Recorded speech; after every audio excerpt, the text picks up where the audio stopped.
What's up, guys? So we're back. I want to go over a ticker, make a new video on something. So the last ticker that we did was Chizen, CHSN. Chizen was pretty good. We actually got a decent run out of it from like the low 8s to mid 13s. They ended up doing a reverse split, so we didn't get the big run to 20s that I wanted. I'm sorry about that, but at least for the middle of August, which is the slowest month, we were able to get over 50% move, which was really nice. And I wanted to talk about another ticker that I've mentioned, and it's ESGO. It's ESGO Technologies. So ESGO, I've been in like a rabbit hole the last couple of days going through tickers, and before I dive into this, I want to just show you guys something that I'm starting to notice on the back end of like where we kind of are in the state of small cap market, especially pennies. So we're here on FinViz. I'm going to go here like I normally do and sort from price lowest to highest. So where we're at right now is very weird. It's actually, we're in like one of these, I feel like, transition periods, because you have a lot of pennies that announced reverse splits and did reverse splits that we lost. And we have a lot of other pennies, especially bios, that have ran, but they've never actually come down. So if we go through like this list, right, basically all of these are garbage for the most part, because they have either way too many, they just have way too many shares like of a float, and they have, cashless warrants and things like that, which I'm not in the business of doing cashless warrants anymore. Like ADD, they just did a cashless warrants deal. It's a nice setup, but I'm not doing those plays. Really right now, unless it's like this for a while. It's just not worth the risk for everybody.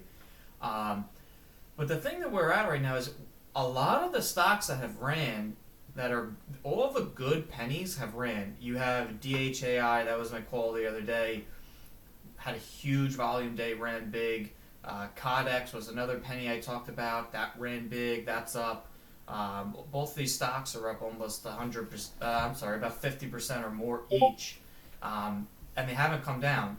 There's really nothing left. I've spent hours going through these tickers, and the only stocks for the most part that haven't gone are China's. They're all China's. And if I sort by country, right? Let's do China, Hong Kong. I can go through for the most part one by one. Bad. QH is like just another new China liquidation offering. GSIW, this one's pretty good. I actually like this one. ORS has had huge moves. JYD has a reverse split approved. Y, reverse split approved. WCT, I believe they do have a reverse split approved now. ITP usually has like one big run and moves nice. The problem is that for some reason it moves really heavy. You have AZI, which I'm in AZI. I just put out today. I just alerted this as a new swing. I like AZI a lot. There's some dilution that we're churning through, but I really like AZI a lot. IMG, we had a huge run.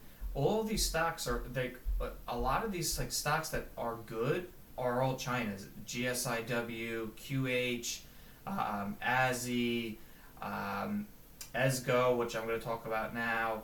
You have PMAX that ran today. I mean, all of the stocks that haven't ran are all China's, for the most part. A lot of them are China's.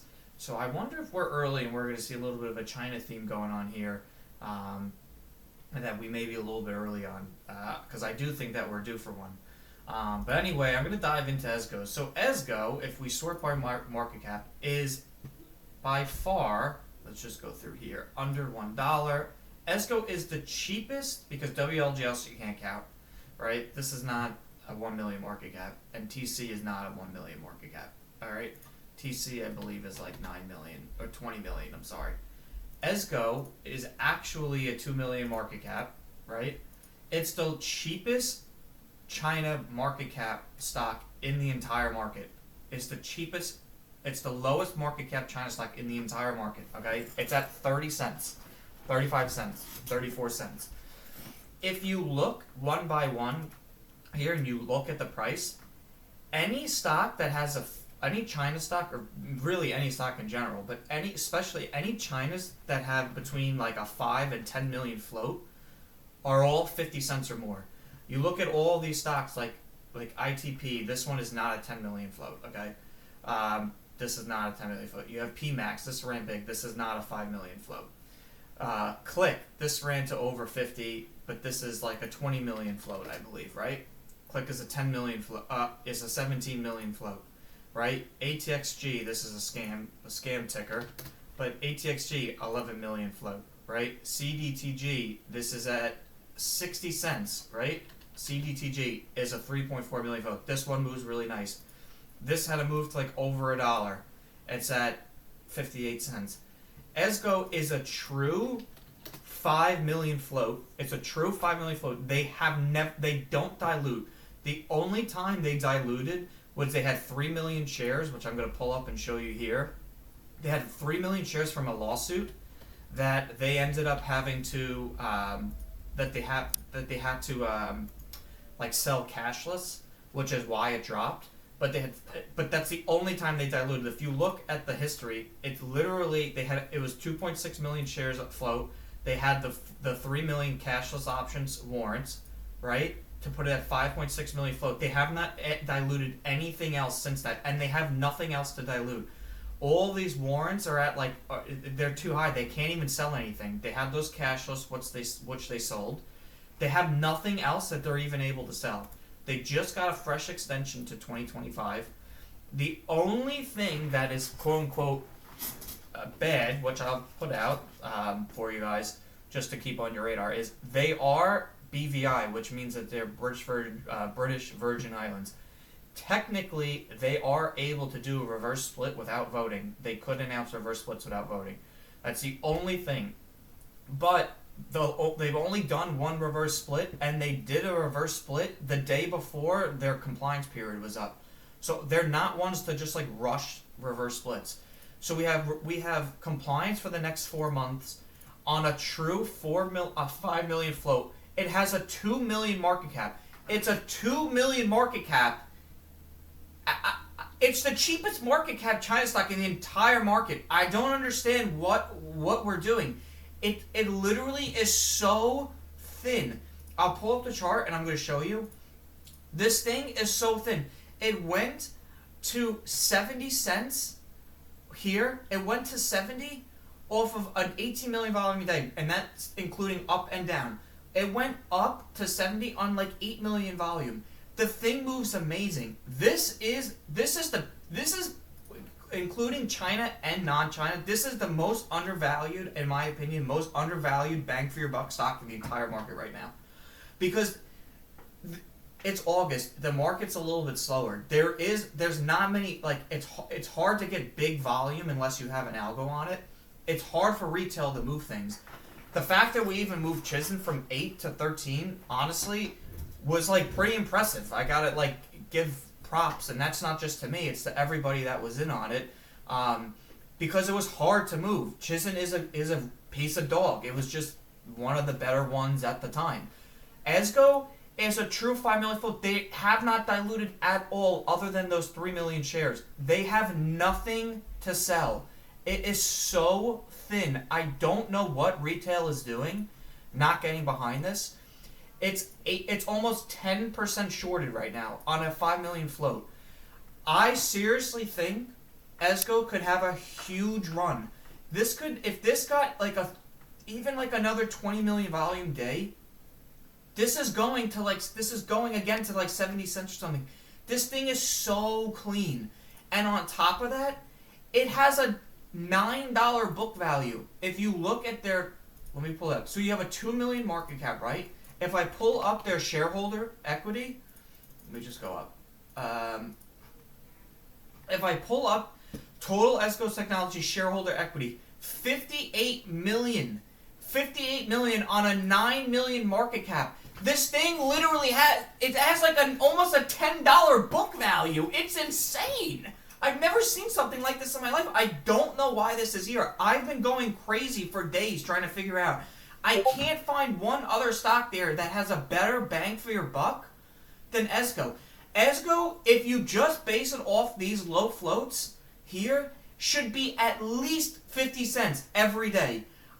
ESGO, I think I'm going to end up accumulating maybe like 4.9% of the company, because so I don't have to file a 13G, because I mean, I can't find anything wrong with it. There's nothing to dilute. It's at 30 cents. It's a 5 million float. I mean, ING we ran to 70, and that's like an 11 million float. It's almost triple the float, and that ran to 70. I mean, ING just ran again today. Even if this ran to 70 cents, it's a 4 million market cap. I mean, guys, what the hell is going on? I don't know what retail is sleeping on. But like, I've gone through this so many times. I've spent hours going through this, and I've said like I'm long ESGO until I say otherwise. And I've been like, we got a nice pop the other day to like 46. It popped to 46 on 500,000 volume. It literally was peanuts. It's literally peanuts. It went from 37 to 46 on 500k volume. If this got like 2, 3, 4 million volume after hours, this is going to 70. This is probably going to 70 for sure. I mean, look at the runs. 70. It went to $1 here. Like, look at the day. It went to $1. That was on. This was here. We had 32 million in volume that day. It's not even a lot. I mean, this literally has a history. It literally ran to $1. Like, I don't know, guys. Like, I don't know what I'm missing. I don't know if somebody wants to, please, if there's something in the comments, free tell me. But, like, these are your levels. You have support here around 30. I don't think you're going to get 30, but it's possible. I've been adding, like, around here. Like, this is a good spot. You have around, like, 34, like, 35, 33. Like 33 is good support here. I have bids because sometimes it dumps and you are able to get filled. But really between like 33, and I wish I got these, by the way, 30 I didn't. But like 33 to 35s have been great loads for the last few days. You have 40 resistance. You have 43 resistance. I mean, after that you have like 51. 70, I mean 63, 70, I mean there's not much. This thing moves really thin. So ESGO, I'm telling you guys, I really, really like this one. The only issue, of course, was like I just said about them being able to do a reverse split without voting. But if you have risk management, even if they did a reverse split now, they did like a 1 for 10, we'd have like a 500k float at $3, which is still really low. But I'm telling you guys, ESGO, keep this on watch because all it takes is one big move to happen. Like TCTM, if you guys remember my call, TCTM, I had it on Twitter. TCTM, I'm going to pull it up for you guys here. TCTM, I remember calling at like 30 cents. I put out, I said, how is this at 30 cents? Right here. I'm going to pull it up for you. I said, how is this at 30 cents? It was a 3 million float. I was like, how is this at 30? I'm adding this. I remember this was a huge runner, like multi-day runner, repeat runner for days, and this went to over $1. BTOG, I remember the first time I added BTOG, that went to over $1. I'm not saying that ESGO is going to go over $1. Obviously, this is not financial advice, but I seriously think if there's a low float, I mean CDTG is a 3 million float. CDTG just ran to $1.70. Why can't ESGO go to 70 cents? That's 100% from here. It's not going to take much to move it. I don't know, guys. I don't know what I'm missing, but it should not be here. It's way, way, way undervalued, basically by every single metric whatsoever. So keep ESGO on your radar. I think shorts are definitely in this one. There's definitely a short algo on it because I watch it all the time. But I really like this one, so keep it on your radar, and I'll see you guys next time. Later.